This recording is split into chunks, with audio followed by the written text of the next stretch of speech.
What's going on, everybody? Welcome back into the Fantasy Pros YouTube channel. My name is Lucas Wencl, and today we are talking about 12 players that the experts are targeting in fantasy football drafts this year. We've got some early round studs, some late round sleepers to cover. But before we dive into the list, if you want a chance to win a signed Puka Nacua helmet for free, courtesy of our friends at pristineauction.com, all you need to do is head to fantasypros.com/contest, complete the form, and either download the Fantasy Pros Draft Wizard app, leave a review for the podcast, or follow us on X, Instagram, or TikTok at Fantasy Pros. The more actions you complete, the more entries you will receive. We'll be announcing a winner right here on the YouTube channel even. If you're watching on YouTube, make sure to subscribe and turn on those notifications so you can be alerted when new episodes are up and to come claim your prize. The first player the experts are targeting is Kansas City Chiefs running back Isiah Pacheco. Pacheco was averaging only 12.9 fantasy points per game through the first 9 weeks last year, but after the team's Week 10 bye, his fantasy points per game spiked to 19.5, which was 4th most at the position. We saw the Chiefs really lean into the run on their way to the Super Bowl. Pacheco was averaging 20 touches per game from Week 11 on, and when the playoffs came around, he was being fed 20 rush attempts per game. Sometimes we don't need to make fantasy football harder than it actually is.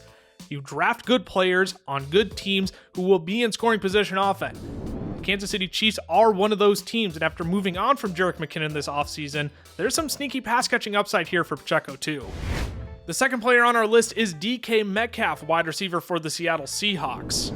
Most people will look at Metcalf's average draft position of wide receiver 21 and think, yeah, that's appropriate considering he's finished as the wide receiver 22, 24, and wide receiver 20 in fantasy points per game the last 3 years.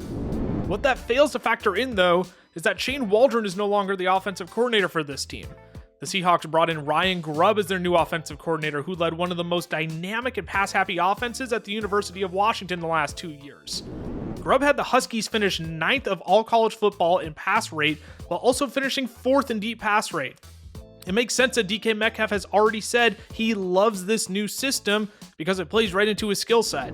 He's finished top 12 in both air yards and deep targets over the last 4 years. Rome Odunze was one of the most prolific wide receivers in all of college football last year, and Ryan Grubb could give DK Metcalf the same treatment. The third player we're going to talk about is Cleveland Browns wide receiver Amari Cooper. There's some sort of disconnect here, as Cooper is currently going off the board as the wide receiver 27, despite finishing no worse than the wide receiver 17 in fantasy points per game while in Cleveland. Despite playing with 4 different quarterbacks last year, Cooper was still top 7 in air yards, air yard share, and deep targets. Nobody's going to sit back and tell you that Deshaun Watson will be a good NFL quarterback this year, but what if Watson just needs to be competent? Amari Cooper was already averaging nearly 100 receiving yards per game with a bad Deshaun Watson in 5 games last year. Amari may not be the flashiest asset in the world, but what if all of the risk is already baked in at his wide receiver 27 price tag? Coming up next is Chris Godwin, wide receiver for the Tampa Bay Buccaneers. Last year was a major letdown for Godwin, finishing as the wide receiver 30 in half PPR formats and averaging only 9.9 fantasy points per game. Despite seeing 130 targets in back-to-back years, Godwin was misutilized in Dave Canales' offense. Godwin had played at least 63% of his snaps in the slot in the previous 4 years, but last year, he only played 37% of his snaps from the slot. That resulted in a near 10% dip in his catch percentage and a career low in success rate. New offensive coordinator Liam Cohen has already said he's moving Chris Godwin back into the slot this year, where he had previously finished as a top 20 fantasy wide receiver for 4 straight years. Our fifth player on the list is new Carolina Panthers running back Jonathon Brooks. Yes, the experts are targeting a player who is coming fresh off an ACL tear into his rookie season. Here's the reality though. There is a brand new coaching regime in Carolina that has 0 ties to either Chuba Hubbard or Miles Sanders. Could Chuba start the season as the lead back for this team? Sure, but that's only for a finite amount of time. Dave Canales said himself that he's excited to show people how stubborn he can be running the football this year. That resulted in making Jonathon Brooks the first running back taken in the NFL draft this year with the 46th overall pick. This coaching staff wants to get Brooks into space. He has the skill set to be a 3-down back, and he could be carrying your fantasy teams to a championship in the back half of the season. The next player experts are targeting is Kyler Murray, quarterback for the Arizona Cardinals. Let's just start with the facts here. Kyler Murray hasn't finished lower than the quarterback 9 in fantasy points per game over the last 4 years and hasn't averaged less than 18.3 fantasy points per game in his entire career. Despite all that, he's being drafted as the quarterback 9, which has quite literally been his floor over the last 4 years in points per game. What makes Kyler so intriguing at this price tag is the fact that he also has built-in rushing upside. 5 of the last 7 overall quarterback ones have had at least 95 rush attempts. Kyler has been on pace to top 100 attempts in 3 of the 5 years in the league, while pacing for 93 in the other 2. Now add in one of the best wide receiver prospects we've seen since Jamar Chase and Marvin Harrison Jr., and a high-impact tight end in Trey McBride, and Kyler is set to make a big fantasy impact in 2024.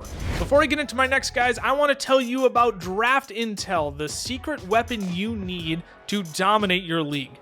You can actually get it for free by syncing your league today at fantasypros.com/intel. It provides a deep dive into your league mates' drafting history, shows their patterns, tendencies, draft strategies, and much more.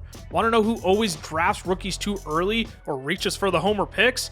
Draft Intel will tell you. Best of all, if you're a premium member, you can even mock draft against your league's intel. Make Draft Intel your secret weapon and begin dominating your league today at fantasypros.com/intel. Our 7th player on the list is Green Bay Packers wide receiver Christian Watson. Quick reminder, this is a guy who was being drafted as the wide receiver 26 last year based on his perceived talent and tremendous upside. Now, it's understandable people are concerned about his hamstrings, but Watson has clearly taken the time to investigate it this offseason by finding a muscle imbalance between his 2 legs. If the changes he makes to his training routine makes a difference, we're talking about a league winner at the wide receiver 44 in drafts right now. While he was on the field in 2023, Watson led the team in target share, air yard share, yards per route run, and red zone targets. Maybe the best part is that Watson hasn't played with the best version of Jordan Love yet, and this is already a good Green Bay offense that will look to take another step forward this year. The next player experts are targeting this year is Jaylen Warren, running back for the Pittsburgh Steelers. It doesn't take a film grinder to see that Jaylen Warren was the more explosive back than Najee Harris last year.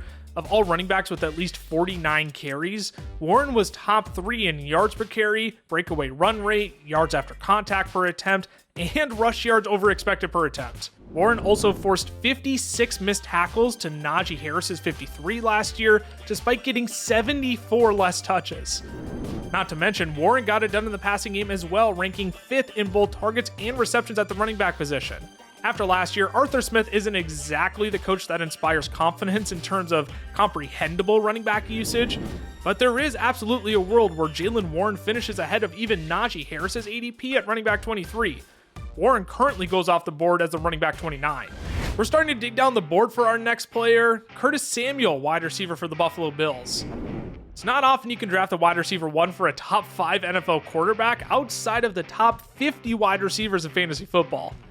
Curtis Samuel isn't a game breaker or mega upside player, but he is reunited with Joe Brady from the 2020 Carolina Panthers. In that season, Samuel set career highs in receptions and total yards, en route to finishing as the wide receiver 24 in PPR formats. Buffalo's wide receiver room really does look like the land of misfit toys outside of Dalton Kincaid. And out of Khalil Shakir, Keon Coleman, MVS, or even Chase Claypool, the experts are taking the shot on Curtis Samuel as the most likely to outperform his ADP at wide receiver 50. The 10th player experts are targeting this year is Los Angeles Rams running back Blake Corum. The Rams love Kyren Williams so much that they let Sean McVay go out and draft the guy he saw as Kyren Williams 2.0. Look, as a fantasy manager, this is the ultimate handcuff for a running back that's projected to pour in another phenomenal season. The Rams faced stacked boxes at less than a 20% rate last year because they were constantly in 11 personnel with 3 wide receivers on the field. Now, to be clear, the Rams' job belongs solely to Kyren Williams, but if anything were to happen to him, Blake Corum would immediately step in as a top 12 running back in an offense that's designed to spark efficiency at the running back position. We're going to dig into our first tight end finally, and it's Pat Freiermuth of the Pittsburgh Steelers. A lot of people are going to have trust issues still after the abysmal season Freiermuth turned in last year, and even with Arthur Smith coming over from Atlanta. However, the numbers show that the Falcons led the league in receiving yards at the tight end position in 2023, while also finishing 5th in receptions. Also, let's look at the landscape of pass catchers on this team. It's George Pickens, it's Pat Freiermuth, then Van Jefferson, rookie Roman Wilson, and Calvin Austin. Freiermuth should have a clear path to targets and could wind up being a key draft day value at his tight end 15 price tag. Wrapping out our list, we have new Cincinnati Bengals wide receiver Jermaine Burton. If it weren't for off-the-field issues, Jermaine Burton would have likely gone earlier than the 80th pick in the NFL draft this year. Burton had a slightly underdeveloped route tree at Alabama, but was still able to win all over the field.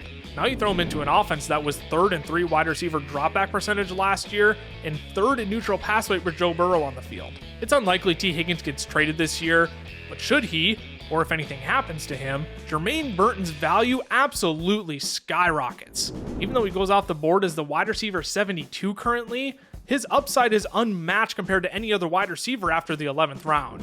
Alrighty, y'all, that is it. 12 players the experts are targeting in fantasy football drafts this year.